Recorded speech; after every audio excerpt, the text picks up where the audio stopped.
This is Glenn Campbell coming to you from the Albuquerque International Airport in Albuquerque, New Mexico, with an oral history of my airline career. Now, you may be familiar with what an oral history is. That's when some grad student goes out into Appalachia and interviews a lot of old people about their experiences in the old days. That's what we think of an oral history as. And I'm actually doing it here for myself. I've got no one to interview me, but there was a fairly interesting phase in my life, and I'd like to kind of preserve it on film. That's a lot easier than writing things down.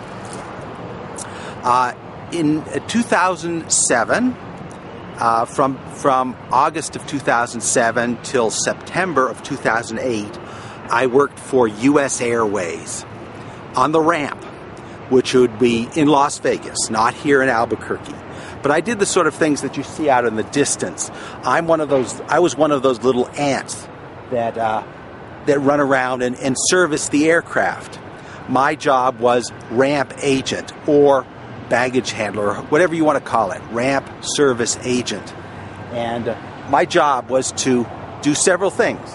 One was to direct the plane in, bring the plane in with the wands, so I had great power. I could bring that, direct the plane to come into its parking spot. That's called marshalling. Another thing I did was baggage handling. So I participated in the bowels of the airport, in the sorting of bags that were coming in and going places, and I also participated in the throwing the bags into the plane and throwing the bags off of the plane. And believe me, we threw the bags. Okay, when you turn over your bags to an airline, don't expect light treatment. We're going to throw the bags into the plane and throw them out of the plane. And the other thing, there were three parts to this job. The other part was called running, which is taking the bags around that come in off planes and taking them around and putting them on the planes where they belong. So in this video, I'm going to talk about the job itself. Also what happened after the job, because I only had the job for a year. What happened after the job was I got laid off. It was very sad, except the company, U.S. Airways, let me keep my flight benefits for 3 years. So the main reason I got into this job was for the free flight. If you work for an airline, you fly for free. When I got laid off, the airline let me fly for free without the inconvenience of having to work at the airport. So for 3 years, which just ended about a month ago, I flew for free on U.S. Airways. So I worked for 1 year for U.S. Airways and got and got free flight while I was working, and got another 3 years of free flight. But this whole experience in my life was very interesting, and in this video I'm going to go through it at length. The trouble with oral histories is you sit these old guys down and they talk and they talk and they talk, and that's probably what I'm going to do here. I want to go through the history of how I got this job, what the job was like, what I learned from the job, and maybe some information that you could find helpful. Let's go back to the historical venue of my job. In 2007, the great real estate boom had not yet come to an end, and Vegas was booming. Vegas was growing by leaps and bounds, growing exponentially, it seemed, and the sky was the limit. What drove Las Vegas's economy was visitors. And one of the main avenues that brought visitors into Las Vegas was U.S. Airways. U.S. Airways competed with Southwest Airlines to be the biggest, the most active airline in Las Vegas. So in 2007, they were desperate for workers. They were expanding their flights. They had a huge number of flights. Las Vegas was a hub for U.S. Airways, meaning that's the place where people change planes to go other places. So you had U.S. Airways brought a huge number of people into the Las Vegas, but a lot of people also changed planes here as well. So they were booming in 2007. I don't know if you know what a boom was, but things were doing well in Las Vegas, and they were desperate for workers. So desperate that they held recruitment events at local casinos to try to draw people in, to try to draw workers in. At the same time, 2007, I was desperate. I was desperate for money because my money had run out from previous projects. I had an online business selling books on the internet. That was failing. So I needed money. I needed a job. And even today, this name, this word causes jitters in my system. A job. I've hardly ever in my life had a job. I've always worked for myself or worked for someone personally in a small environment, but I've never really had what I consider a job. But in 2007, in the summer of 2007, things were so bad that I was pushed to the wall, and I actually went out and bought the Sunday newspaper, the Las Vegas Review-Journal, which during the boom years was this thick, and I opened the Help Wanted section. It was very, very painful to me. But I opened the newspaper, I pulled out the Help Wanted section to look for a job. And there on the front page of the Help Wanted section was a display ad that said, free flight, fly for free. Okay, the ad was about yay big, said fly for free. That's all I needed to know. Okay, that was the end of my job hunt. Because on that ad, the front page, I didn't even have to open up the Help Wanted section. They gave the date and time for these various recruitment events. I went to one of them, and there was maybe 200 people at the event. They were interviewing people and hiring people on the spot. So I went to the event. They gave us this little talk about how you would be working in the outdoors, in the desert heat, 100-degree heat. It wasn't for everything. There was a lot of physical labor. You had to go through a physical exam to show that you were capable of physical labor. And but they were holding interviews right then and there. So I filled out an application, went and talked to the talked to the recruiter. I said something to the effect of, well, I'm really interested in aviation, and they hired me. But the catch is, hiring is only the first step. They had this whole bunch of hurdles that you had to go through to actually start work there, go out on the ramp and start actually throwing bags around. This was a very fascinating process. So virtually, at the recruitment event, they seemed to hire just about anybody that applied. The key is now, you had to get a airport security clearance. So you had to fill out a complex bunch of forms to get your badge to work out there, to get clearance from the Homeland Security to work out there. So you had to fill out a lot of forms. And these forms had to be submitted in the proper way. You had to go through a physical test. There was an actual physical examination and medical examination and a test where they put you in a room and you had to move so many bags from an upper level to a lower level in a certain period of time. So, although they might have hired from that event 100 people, and maybe they hired 100 people more from another event in another casino, but they all had to jump through the hoop of being able to move these bags. So I saw a lot of overweight women and people who really aren't suited for the baggage handling at the recruitment event, but they hired them anyway. Because obviously they're not going to get through the physical exam, they're not going to be able to move the bags up, move them down. The little test there was about 5 heavy suitcases, and you had a certain amount of time to move these suitcases from one place to another and move them back. That was the only real physical test. So after that hurdle, let's say of 100 people who were initially recruited, probably only 50 got beyond that level. The next level is, finally, you fill out all your forms, and you get a security badge, and you're told to report to training. There was a 2-week paid training period, full-time paid training period to get the job. So you had a 2-week training period followed by a 3-month probationary period, and then you were a full ramp worker. So after 2 weeks plus 3 months, you were a full ramp worker, and you could go out there and direct those big aircraft. Oh, there was one other job I didn't tell you about. You direct the aircraft in, you also get on the little tug, and you push this giant aircraft out. So there's a lot of responsibility here. This job paid $9 an hour, plus benefits. So after you're with the company for a year, you get health benefits or subsidized health benefits. The training period. So after you've passed through this hurdle of being physically fit and filling out all the forms, then you had to report for training. So it was 2 weeks of training at the Las Vegas airport.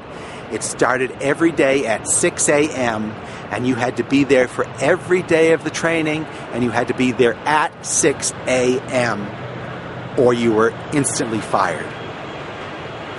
So here was another mechanism to cull the huge number of people that applied.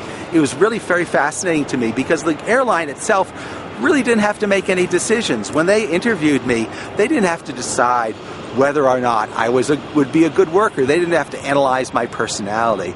They just had this bunch of tests, and people would be filtered out by the tests. You had to report to training at 6 a.m. on that Monday morning, and if you were there, you were out of the program. So by that time, maybe 40 people actually showed up at 6 a.m. for the training. So more than half of the people, selected themselves out by the time the training actually began. They couldn't get up at 6 a.m., which of course is essential in the airline business. If you have a shift that starts at 6 a.m., you've got to be there. The conditions that were given to us at the beginning is you as a newcomer could get any shift at any time of the week. It could be inconvenient times, the middle of the night. It could be first thing in the morning. It could be weekends. You had to be prepared for that. And of course, most people aren't prepared for that, and they select themselves out. My guess is at the beginning they hired maybe a total of, they hired in waves, in several, in many different hiring sessions. But let's say in my session that fed into my training period, my guess is they probably hired 100 to 200 people. 40 people actually showed up on the first day of training. First day of training was held in a big conference room in the airport by a trainer. I forget the trainer's name, Dwayne perhaps, who guided us through this whole 2-week period. By the end of training, we had maybe 20 people. Because of the 40, 20 would just drop off. Some people after the first day of training decided this is not for them. And during the 2 weeks, we had a series of tests. We had information we had to learn. We had to learn airport codes. We had to learn safety procedures. We had to learn facts about the airport and speed limits and things like that. And we were given tests all along. And those if you failed a certain number of those tests, you were also out of the program. So by the end of this 2-week training period, we had lost half of the people who started the training period. So it was a whole self-selection process. After the 2-week training period, you become a green vest, which is everybody who works in the ramp has a reflective vest. You notice them out there. They all have reflective vests. Mostly they're orange, at least on the U.S. Airways ramp. Most of the rampers were wearing orange vests. But we as newbies, as newcomers, as low people in the totem pole, had green vests. And it was very ceremonial. Green vests were kind of the plebes, the newcomers in this military academy. And they were still in training. Essentially, you're in training for the 3 months. And the green vest was to identify to other workers that you're a newcomer and you may not know everything about the ramp. So the green vest told people that you were a newcomer. At the end of the 3-month probationary period, when you became a full employee, you got turned in your green vest and you got an orange vest. And it felt very important that now I was an orange vest. But of course, by the time the end of that probationary period had come, during the end of the probationary period, if you were late for work even once, if you missed a day at work even once, if you did even one thing wrong, you were fired instantly, because it was a probationary period and they took this very seriously. After the probationary period, basically you could slough off and do anything you want. You were part of the union then, you became a union member, and people got really lazy after the probationary period. But during that probationary period, you could be fired for absolutely everything, anything. And it was very scary. I was during that was a tough three months, tough 90 days when I was worrying about whether or not I'd be fired. When I went into this by the time the end of the probationary period, the 3-month probationary period, the 20 people who entered the class that were reduced to the 40 people that entered the class that were reduced to 20 people by the end of the 2-week training were further reduced by the time of the end of the probationary period to maybe 5 people. So of the 200 people that they may have recruited at the beginning of this process, only 5 actual employees stayed with the airline for more than 3 months, 3.5 months. And this is kind of a very interesting philosophical concept that I come back to again and again. We can be concerned about choosing people, choosing the right spouse, choosing the right employee, but the best system for selecting the right person for a certain job it is a self-selection process. You give people tests and see how well they can do. If they can't, you give them hard boundaries about what they need to do, and if they can't make it, they don't make it. If they do, they do, and what you get is 5 people who are probably pretty good employees. I was one of those 5. I happened to be the oldest one in my class at the time I entered this class, and I aced almost every test. I did very well in the tests, and I was the top student in my class. I was also the oldest. That meant that I had some seniority in the class, because everything in the airline business depends on seniority. Seniority is simply how long you have worked for the company. And of the 20 people that entered service at U.S. Airways after the training, I had top seniority because I was older. We all entered on the same day, but I had top seniority, which means I had preferential treatment in regards to the selection of shifts and a few other things. So I felt very comfortable in this job, even though I'm an older worker. I was very comfortable in the job. The job was just right for me. What ramp work consists of? You see it out there. You see, it consists of these 4 things. Basically 4 things, a few other things. You could be rotated through these jobs. You could be assigned.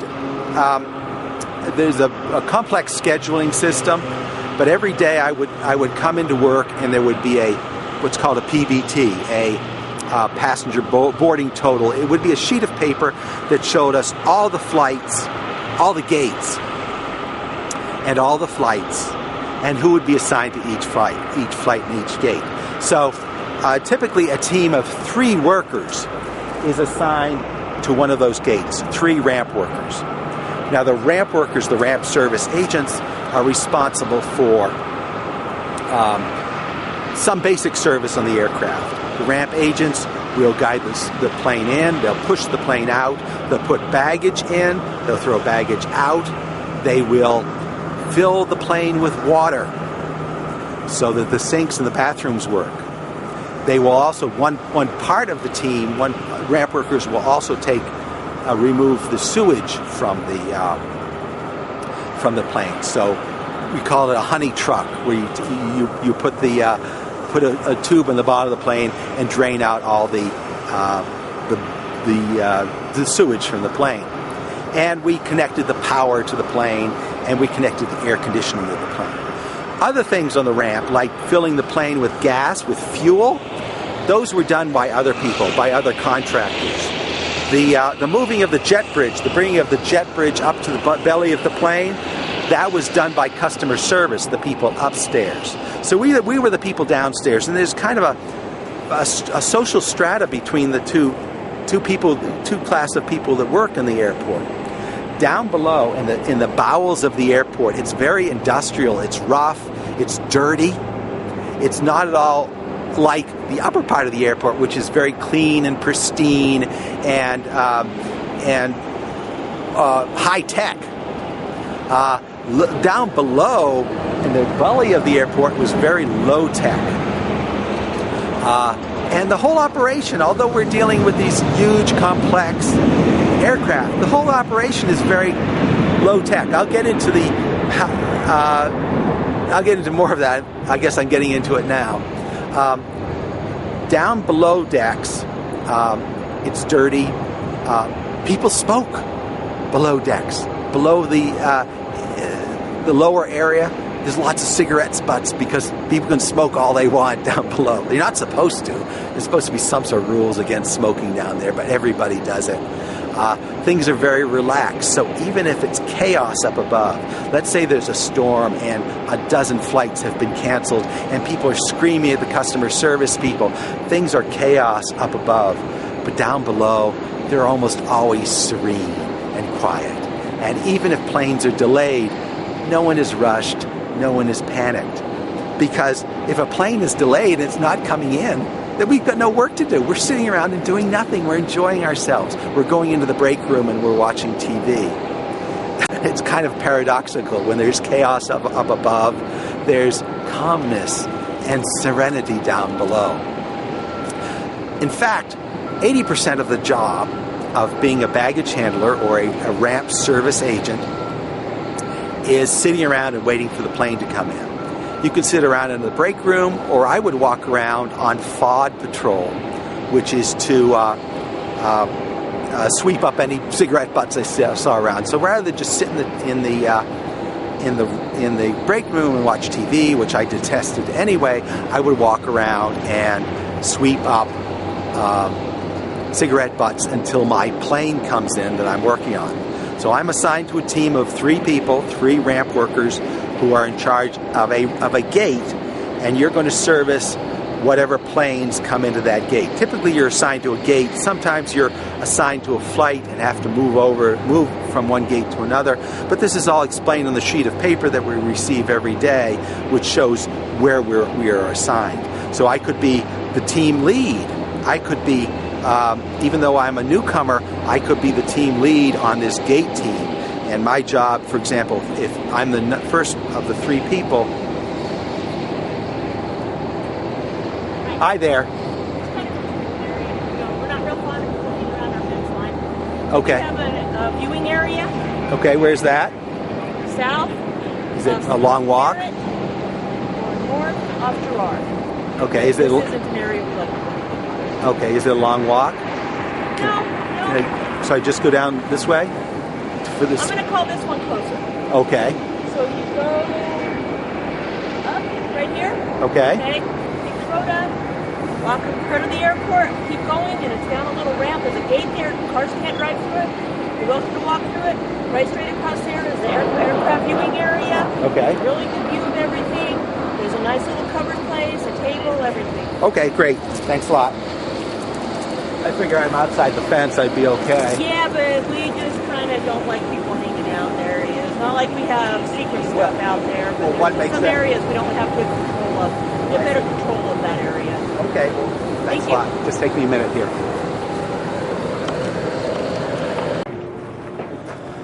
So, I'm back. Let's adjust this just a little bit. I'm back. So I was at the other end, the other side of the Albuquerque terminal.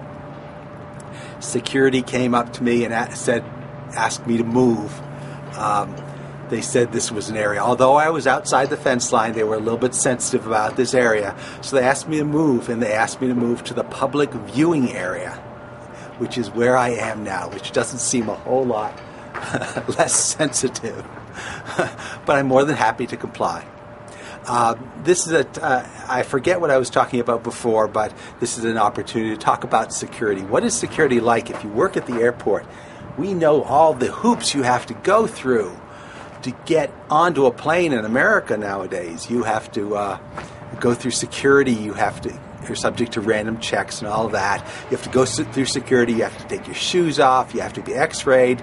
Nowadays, they're having you x-raying your whole body with these full body scanners. What's it like if you work at the airport? It might seem oppressive. Well, in some airports it is. In Las Vegas, it really wasn't very oppressive at all. At the beginning, you have to fill out security forms. You fill out background questionnaires about your criminal background. My criminal background consisted of, once I was arrested for hopping a freight train in Springfield, Massachusetts. I was also arrested for obstruction of a public officer. Obstruction of a public officer near Area 51 for preventing the local sheriff's seizure of some news crew's video. That's another story for another oral history. Okay, so I filled out these forms. Just a moment here. I just want to take a quick aside to where I am. I'm in Albuquerque, New Mexico, at the airport, and I'm looking over to the side, and I'm seeing all these specks in the sky. These black specks. They look like giant black helicopters converging on me. Let me show you what I'm seeing.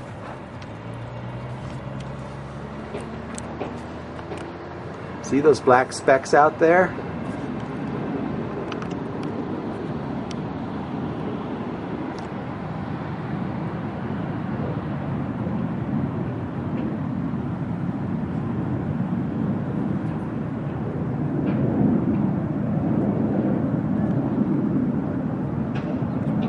I guess the great international balloon, the big international balloon festival was here over the weekend. I missed it, but this must be the remainder of it, the remnants of it. But I'm back to my back to security. Here's the security fence, high security fence. So my job took me inside this high security fence in Las Vegas. We had to fill out forms. You get a security clearance, you get a badge, which is called a SITA badge, and this is a swipeable badge. Every airport is a little bit different. But anyway, my job in Las Vegas consisted of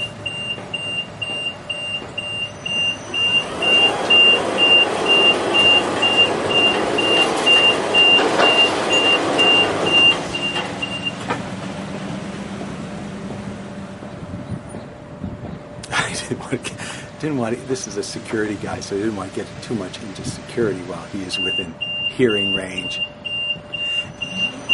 Anyway, I was given a security badge,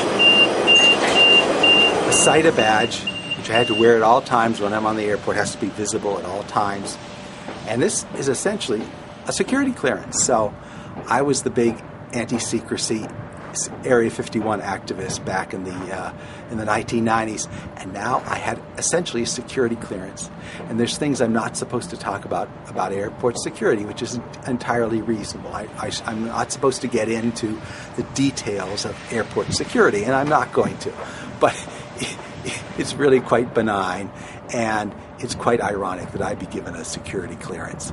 In fact, the place that I worked at Las Vegas was directly across the airport from the Janet terminal, the terminal where workers secretly fly to Area 51 in those red striped jets. That was directly across, about the same distance, well, probably a little bit further than the distance I'm at right now. I could look right across those Janet jets. So I have my security clearance. once you have this badge, at least in Las Vegas, you can swipe yourself in and out. There are bypasses. You don't go through security. If you're not flying on a flight, you don't have to go through security. You can just swipe your pass and go through. There's strict rules about, you don't let other people in, but you just swipe your pass and go through. And you can also bring drinks in, which is a new wrinkle. You're not allowed to bring your own drinks into the airport, so you have to pay $3 or whatever it is for a bottle of Coke. I, as an airport worker, could bring my own drinks in, bring my own food, and I was not subject to security. They could do spot checks anytime they want, but it's not like a 1984 environment in there. Yes, there are video cameras at every gate, shooting every gate, and if you do something wrong with a gate, they can play the video back. But it's really a very relaxed environment. It's not a Big Brother 1984 environment at all. As I say, you can smoke on the ramp. At least in Las Vegas, you could smoke on the ramp, and Las Vegans are big smokers, so a lot of people smoked on the ramp. And it's a mess. It's nice and clean and sterile up above. Down below, it's an industrial mess. Baggage handling is very low tech. It has not changed in 50 years. You physically are picking up the bags and putting them in the plane. Every bag has a tag, and you're reading the tag to tell you where the bag is going. Las Vegas for US Air was a big hub. Meaning that a couple times a day they had a push. They had a big convergence of planes from all over the country. For example, just around midnight, 11 p.m., a lot of planes, 30 or 40 planes, would all arrive at the same time from all over the country. Passengers would get out, change planes, and then just around midnight, those 30 or 40 planes would fly out. That's the chief thing that they needed baggage handlers for, is these isolated pushes. And what you had a push in the morning, you had a bank. They called them a bank of flights in the morning, and a bank in the afternoon, and a bank in the evening. The trouble with hiring workers for those flights, the baggage handlers for those flights, is you can't get a full-time shift out of that. If flights come in at 4 o'clock and go out and come in at midnight, you can't cover that with a single full-time shift. So they hired a vast number of part-time workers. I'm saying about 30 or 40 flights, probably 100 flights a day at this hub for U.S. Airways. U.S. Airways at the time had 4 hubs: Charlotte, Philadelphia, Phoenix, and Las Vegas. Las Vegas was the smallest hub. And you may argue, if they have a hub at Phoenix, why do they need a hub at Las Vegas? Their justification is that not only could Las Vegas support transfer traffic, there was also were also a lot of people going to Las Vegas, so that helped support the flights. They were hiring a vast number of part-time workers, and chiefly you would come in as a part-time worker mainly to handle this one flight at midnight. So there was a certain minimum amount of hours they could give you. I think 3 or 4 hours was the minimum they could give you as a part-time worker. So you would come in for a 3 or 4 hour shift and only handle 1 or 2 flights. The rest of your shift was sitting around waiting for the flights to come in. We would look on the FID screen, the flight information screen, which very similar to the screens that you see up above in the concourses. These flight screens would tell us the flight, when it's due in, and at about 10 minutes before the flight was due in, you and your team would saunter, and I mean saunter, casually walk out to the gate to wait for your flight. When the flight comes in, the flight is scheduled to come in, let's say at 11 p.m. The 3 people on the gate team were there. You would also, about the time of the flight arrival, see 2 baggage runners. The job of the baggage runner, which is another job that I would do, is to take the bags off the plane and take them to the next plane where they're supposed to go out. So what's called the connect runner, his job was to receive, for example, a flight from Baltimore. He would be there to wait for the the flight for Baltimore coming into Las Vegas. He knew that there were 60 bags on that flight, and they were going to a dozen other flights. So while the passengers are transferring up above, the bags are transferring down below. And it's a very low-tech system. There's no secret baggage conveyor systems to transfer them between flights. There's one guy called the Connect Runner who physically picks up the bags from one flight. He's driving a little tug with carts behind it, with baggage carts behind it. He would physically go around to each of the other planes and put the bag in front of that plane. And usually there was a ramp set up. There would be a motorized baggage ramp up into the plane. He would take the bags from the plane, from the arriving flight, and deposit them physically at each gate where they're going out. So if a customer is flying from Baltimore to San Diego, his gate tag is going to say his baggage tag is going to show Las Vegas down below and San Diego up above, and we knew that when we received that bag, okay, the Connect Runner is going to take that bag over to the San Diego flight, which he knows. He's prepared himself in advance. He knows that that's at gate A13. Very low tech. It's been done this way for 50 years, and every time Denver, for example, tried to do it a different way, tried to automate it, totally screwed up. They went back to the physical, the old-fashioned low-tech way of doing it. So there's a Connect Runner waiting for the plane to come in. There is what's called the local runner. So first the bags come down the ramp, come down out of the plane. Me on the gate crew, the 3 people on the gate crew, after they signal the plane in, you signal the plane in like this, and as it readies to stop, you cross your wands like that, and he stops. It's up to this guy to determine that this plane doesn't crash into the terminal, and it stops right on the hash marks it's supposed to stop on. The Connect Runner takes the plane. The gate crew is going to then hop into the bins. They know how many bags are coming. They hop into the bins. They drive a belt loader up to the plane. They hop into the bins, and they throw the bags onto the belt loader. The Connect Runners are down at the bottom of the belt loader. They will take the bags and put them on their baggage carts to be taken either to the other plane, or another runner would take them out to the people waiting who are going to Las Vegas, who are waiting for their flight, their bags. And you are conscious when you're waiting for your bag for how long it takes, and we're just going at our own pace. We have no sensitivity whatsoever for how long, for your long wait. We're just going at our own pace, and there's certain things that we have to do before we can get the bags out to you. Southwest flight coming in. First we have to get those bags off to their connecting flights before we can take off the bags that are going to the local people, the people who are coming to Las Vegas. So if you're coming to Las Vegas, you might have a long wait for your bags. There's other topics I want to cover in this video. What's it like to fly for free? This is for real. If you work for an airline, if you work directly for an airline in any capacity, be it as an office worker for the airline, or as a baggage handler, or as an accountant, you get to fly for free. Occasionally the airline may use contractors. For example, they may use catering contractors and fueling contractors. They don't get the free perk. And the TSA, the security guys, don't get the free perk.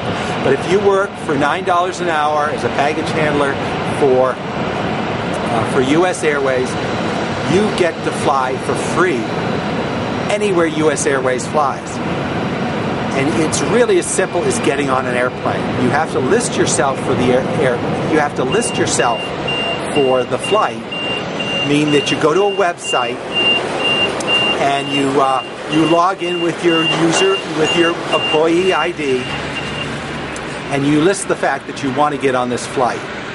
But that's not a reservation. It's sort of like a reservation in that the people at the gate can pull you up and see that you're listed for the flight, but you have no right whatsoever to get in the flight. You only get on that flight if there are empty seats.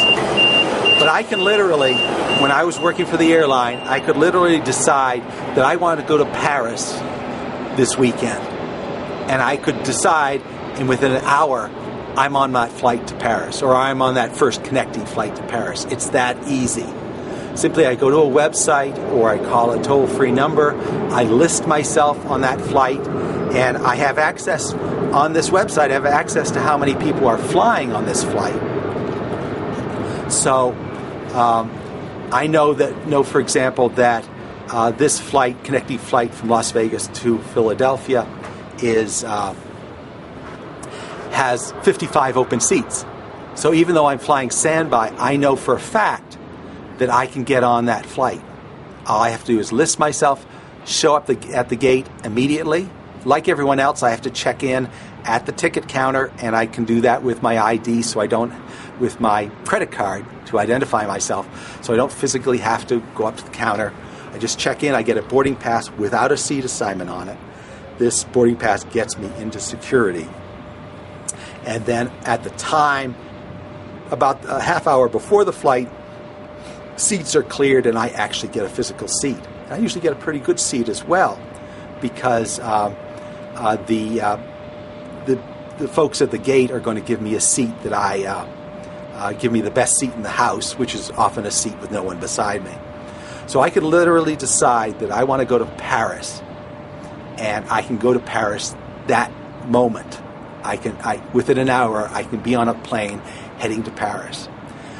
If you're flying on U.S. Airways, I could fly 100% free, as much as I wanted, domestically, for free. So I could fly literally as many times in a month as I wanted. I could fly 100 times in a month if I wanted to, anywhere U.S. Airways flies. For international flights, there are some fees, there are some taxes, unavoidable taxes. So actually to fly to Paris costed me about $65. So it's not entirely free. My round-trip flight to Paris was $65. To Dublin, Ireland, I'm paying round-trip taxes $35. To Tel Aviv, Israel, the longest flight that U.S. Airways has, Philadelphia to Tel Aviv, I am paying taxes of $35. The most expensive place to fly on U.S. Airways was London, England, where the various taxes were over $100. And that, to me, because I'm making $9 an hour, $100 was a lot of money. So I did not fly to London, England. In fact, I didn't fly to London only once during the time that I worked for U.S. Airways. On other airlines, if you're an airline employee, you have Z benefits. You have flight benefits on other reciprocal benefits on other airlines. This was a little bit more complicated. In this case, I am paying money. If I want to fly, for example, on Southwest Airlines, or I want to fly on Singapore Airlines, I am paying real money for that. But I'm paying 10%, usually about 10% of the going rate for coach class tickets. So I'm paying 10% of the lowest unrestricted coach class ticket, which in the case of, let's say, flying to Singapore and back, the lowest unrestricted coach class ticket might be about $2,000, which means I am paying about $200 as an interline passenger. I'm paying about $200 to fly to Singapore, which is a place that U.S. Airways didn't fly.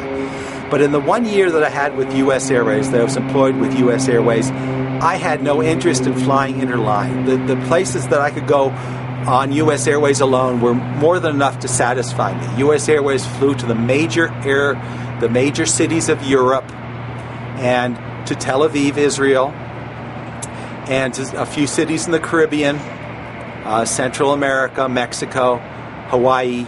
They did not fly to Asia, and I had plenty of flights without having to fly to Asia and having to pay real money, because $200 or even $100 round trip for a flight when I was subsisting on $9 an hour was too much for me to pay.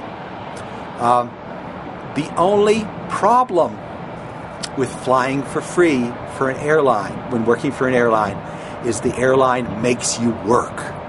It's a tragedy. It's a real tragedy that they let you fly for free, but you absolutely have to come back for your shift on whenever your assigned time is, because they're very strict about that. And if you missed any shifts as a green vest, as a new B, you would be out.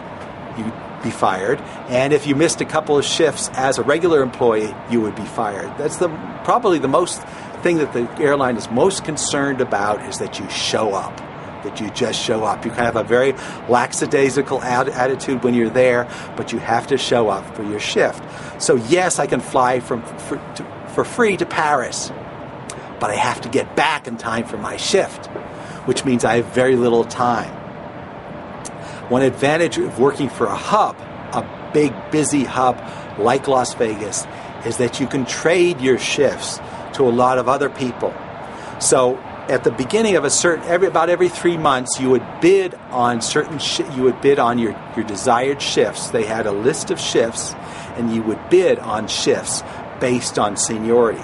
Because my seniority was very low, I usually got the shifts no one else wanted, which was probably, let's say, working 5 days a week from 9 p.m. to 1 a.m. That's the typical shift that I have. And I would work from 9 p.m. to 1 a.m., 4 hours, only to serve this one flight coming in on one gate. So that's 4 hours just sitting around, waiting for the plane to come in, about 45 minutes of real work, and then just sitting around and waiting for your shift to end. The trouble is I had to be there. I had to be there on those 5 days a week, to be on 4 or 5 days a week, to be on my shift, which severely limited my ability to travel. So yes, I can fly to Paris, but I don't have any time in Paris. I have 24 hours in Paris until I've got to turn around and fly back again. That was fine for me, and I developed the skill of weekend travel, of extreme weekend travel. One moment, please. I got to take this. I'll turn this off for now. I'm back again. Let's take a scan of that neighborhood. Nice Southwest jet back there. Southwest was our arch rival. Literally, if you can, as an airline worker, you can fly for free.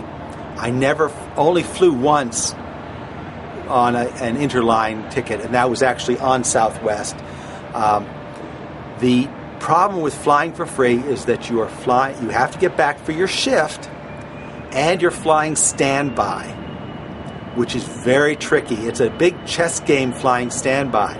I have access on the computer, I have access to the number of empty seats, which is fine. Things are fine if there's 50 empty seats. I know pretty much guaranteed that I'm going to get on that flight if there are 50 empty seats. However, there's all sorts of complexities of the system. If there's 5 empty seats, then you're playing much more of a gambling game, where you have to decide not only whether you have enough seats to get to the place where you're going, but you have enough seats to get back, and enough seats on all the connecting flights. So you're like a chess game, you're thinking one or two, many moves ahead. What will happen if this happens? There can be a lot of flights, for example, from Las Vegas to Phoenix. There were a lot of flights between the two hubs, and these were often critical flights being able to get any place else. There might be 50 seats available on when I look on the computer, 50 seats on one of those flights. But if one of those flights gets canceled, then all the passengers from that canceled flight are going to be dumped onto the other flights, the flight that had 50 empty seats, and suddenly there are no seats. It's a very complex chess game. I spent a lot of time planning these itineraries to get to places. How do you fly in the Christmas season when all these flights are full, or other times when the flights are full? How do you get from one side of the country to another? There was one situation where I could not get across the country from Charlotte to Philadelphia to the West Coast. All the cross-country flights were full. My only option was to fly from Charlotte to Honolulu to Phoenix and on to where I was going. So it was a great adventure to fly for free. It was a great thing. I don't think it's worth the money, worth the effort nowadays. I have the option now of going back and working for an airline again. But again, the problem is they make you work. And the free flight was fun. It taught me a lot. But it's not worth the burdens of a job. And I've decided now that I don't need to work for an airline. The perks that I had were great when they lasted. Now I'd rather do something that gives me more flexibility with my time and actually pay for a flight. My great reward for flying for working for U.S. Airways was not the free flight I got while I worked there. I used it to the hilt, but I really couldn't. There were limits to how much I could use it. My great reward was being laid off from U.S. Airways. To give you the historical perspective, in 2007, when I went to work for U.S. Airways, Las Vegas was booming. In 2008, the fuel shock hit, when suddenly the price of fuel went through the roof. This was the precursor to the eventual crash. So the big crash happened in 2008.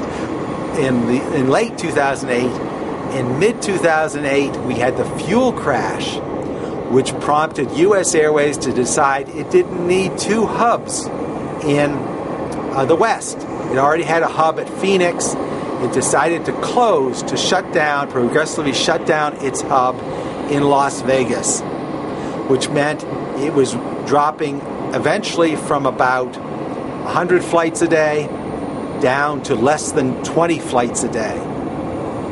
They had a huge number of workers, I think something in the vicinity of 500 ramp workers. They laid off 80% of them, including me. Many people who were working on the ramp, most people were saying, "Oh my God, I lost my job."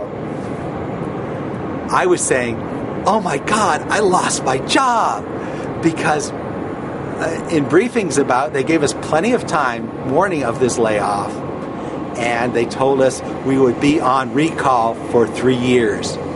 What that meant is we could fly for free. I could be recalled back to the airline at any time, but I could also fly for free on U.S. Airways during that recall period. And I knew that because my seniority was so low and they had laid off 80% of the staff, I would never be recalled. So essentially, I got 3 years of free flight on U.S. Airways, and I was going yippee, hooray, hurrah. They gave us plenty of warning. The layoff actually happened in September of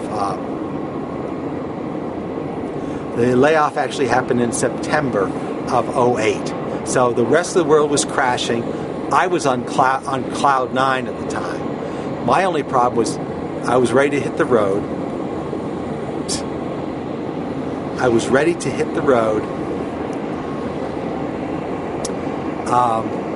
I just needed some way to support myself. And I've done this marginally, very marginally, by driving people's cars across the country, by using my flight benefits to fly to where the car is and driving people's cars from one part of the country to another. It's just a marginal business, just enough to keep me going at a poverty level, but my expenses have been very low. So when I was laid off, I got the privilege of flying for free on U.S. Airways, unlimited, without the inconvenience of having to work for it or return back for my shift. Essentially no strings attached. The only string was that, unlike as an employee, I could not fly on other airlines. I could only fly on U.S. Airways itself, which means I was limited to the cities that U.S. Airways serves. So for 3 years, from September 2008 till September 2011, which is about a month ago, I could fly for free, unlimited, and I used it to the hilt to fly continuously. I have been continuously on the road since September 2008. I have never landed. I've flown some fantastic journeys. Of course, I used up all the cities that U.S. Airways flies to. U.S. Airways flies to London and Scotland and Ireland and Madrid and Greece. It flies to Athens, Greece during the summer. It flies to Tel Aviv, Israel year-round. I used up all those places. I went all those places. I didn't have much money. I toured. I've been to Jerusalem. I've been to Israel 4 times. I used up all these places. The trick after a while was where places I could get to cheaply from these major cities.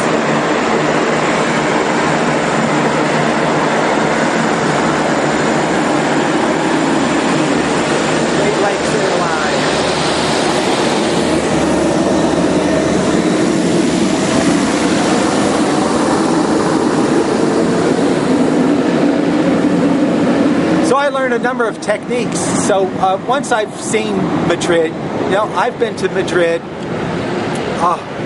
8 times. I've flown to Madrid, and I've seen Madrid. I've toured Madrid. The trick now is, where can you go to? Scanning the airport. The trick is, where can I get to from Madrid that's interesting? It turns out quite a bit. Now I learn about ground transportation systems. I learn about bus systems. Where can I go from Madrid? I can take a bus from Madrid to the south. I can take a series of buses to get to Gibraltar. I can, so once I did that, I went to the Straits of Gibraltar. On one trip, I went to the Straits of Gibraltar. And once I got to the Straits of Gibraltar, I could look across and see Africa. And Africa, from the Straits of Gibraltar, Africa is about as far as those distant mountains. It's really quite easy. It's just a hop, skip, and a jump to get to Africa. So from Gibraltar, I took one trip which got me to Gibraltar, and then I came back to Madrid, and on another trip, I came back to the States, did a few more drives, and decided, now I'm going to go to Africa. So on another trip, I took buses and trains and stuff down to Gibraltar and jumped over to Morocco. I flew to Athens, and once I got to know Athens for a while, I explored Athens on one trip. Another trip, I took a little journey to one little Greek island. And on other trips, another trip to Athens, I took a grand tour to a distant Greek island called Santorini. So I got more and more complex. Over the course of the 3 years that I had free unlimited flight, my trips got more and more complex. I would go to one place and then learn about transportation systems, and then come back later and go to even more complex places. Probably my most complex journey in my 3 years of free flight was getting to Cairo, Egypt. Cairo, as we know, it's been going through some instability. U.S. Airways does not fly to Cairo. U.S. Airways flies to Athens, and they fly to Tel Aviv. So my challenge was how to get cheaply from one of the U.S. Airways cities to Cairo. I look up airfares, and airfares even from Athens to Cairo or Tel Aviv to Cairo are astronomical. Even though the distance is short, the airfare from Tel Aviv to Egypt is quite intense. So on my trips to Egypt, trips to Tel Aviv, I went to Jerusalem. I explored Israel, which is quite a small country. Israel is connected by a fairly cheap bus system, a private bus system that can take you all over Israel for very cheap. I took a bus from Israel to Eilat, from Tel Aviv to Eilat, which is the southernmost point in Israel. This is where Saudi Arabia and Jordan and Egypt all come together. And I learned through some research that you can actually take a bus, that the border, the only open border between Israel and Egypt that isn't under intense military control is at Eilat. Eilat to Taba. You can cross that border into Egypt. From there, you can get a bus to Cairo. So after a lot of planning, I finally got a bus to Cairo, Egypt. This happened only in June of this year. I took a bus from. Originally, I had to apply for a visa, so I had to first of all fly to Washington D.C. to apply for a visa for $15, which I could use to get across the border from Israel to Egypt. So this very complex journey, I originally decided, well, I could go to Athens and fly from there, but the flight to Athens was full, so I took a flight to Tel Aviv. I used the visa that I already had. I took a bus from Tel Aviv to Eilat, an overnight bus. This is an extremely complex journey to get from Philadelphia to Cairo. I took I first of all flew to Philadelphia on a connecting flight. I flew overnight, a long 16-hour flight from Philadelphia to Jerusalem. Got to Jerusalem in the afternoon. Got to Tel Aviv in the afternoon. Took a train to the Tel Aviv bus station. Took a bus, overnight bus from Tel Aviv to Eilat. Walked to Egypt. I walked most of the way to Egypt from the bus station at Eilat. I walked to Egypt, crossed the Egyptian border with my visa. I walked about a half mile into Egypt, where I caught a bus to Cairo for about $15. I took an all-day bus across the Sinai Desert to Cairo, and then spent about 5 days in Cairo, toured the Egyptian pyramids, then flew a cut-rate airline from Cairo to Athens, spent a day in Athens, and flew back. So that was my most complex journey on U.S. Airways. And what my 3 years of free flight gave me is a lot of skills about how to pull off these really cheap and really fast expeditions. So back to my journeys, my baggage handling experience. I worked for the airline for 1 year.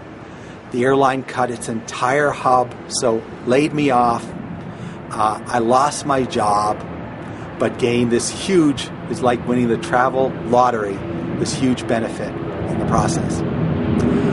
That's about all I can think of. This has been my oral history of being a baggage handler at U.S. Airways. It was the best job I ever had. It gave me a chance to work, to think. They paid me to meditate every night. So I would work on my various writing projects during the day, my internet projects. I had a lot of philosophy projects and other things that I was working on. I would do that during the day. At night, I would just wander the ramp at Las Vegas, think about my writing projects. I didn't listen to the radio. I didn't have anything in my ear. I just wandered the ramp, picking up cigarette butts for 4 hours a night. Once during that 4 hours, I would guide an aircraft in, push an aircraft out, throw some bags in the plane, get some physical exercise, all the time while my mind was free to think about my projects. This was so much better than any other job in the airline. You could work with customers up above, make about the same money as a customer service representative, but then you had to deal with people. You had to deal with these customers, these passengers who are horrible. The advantage of dealing with bags is bags don't talk to you. It doesn't occupy your mind. It took me a while to learn this job. It's a very complex job with many complex skills. The job of pushing an aircraft out with that little tug is very complicated. It took me a long time to master it. But once you master the skills of working on the ramp, there's no brain power involved at all. It was 4 hours of pure meditation, pure pleasure that they paid me $9 an hour for, and that they gave me this wonderful free flight benefit for. I have no regrets about it. I enjoyed the job. I enjoyed being laid off, and I enjoyed all the wonderful skills that it gave me. I will forever be indebted to U.S. Airways, but I'll probably never fly the airline again unless I have to, because there's much better options available. I learn now how many incredible low price options there are. Southwest Airlines to fly me here to Albuquerque cost me $180. There's a lot of great airfare bargains out there, and you don't really need the free flight. But it was a great perk that taught me a lot. Now I will fly overseas, not so often. I'll pay for it, but I learned a lot of skills about how to do it cheaply that I'll use for the rest of my life. That's all I can think of. I'm at Albuquerque. Here's a full scan of the horizon at Albuquerque. I'm about to pick up a car that I will drive across the country, make a little bit of money, just enough to probably to fund my next trip to keep me going. I've got the travel bug and it probably won't go away. This is Glenn Campbell from the Albuquerque airport with my very lengthy oral history. Bye-bye.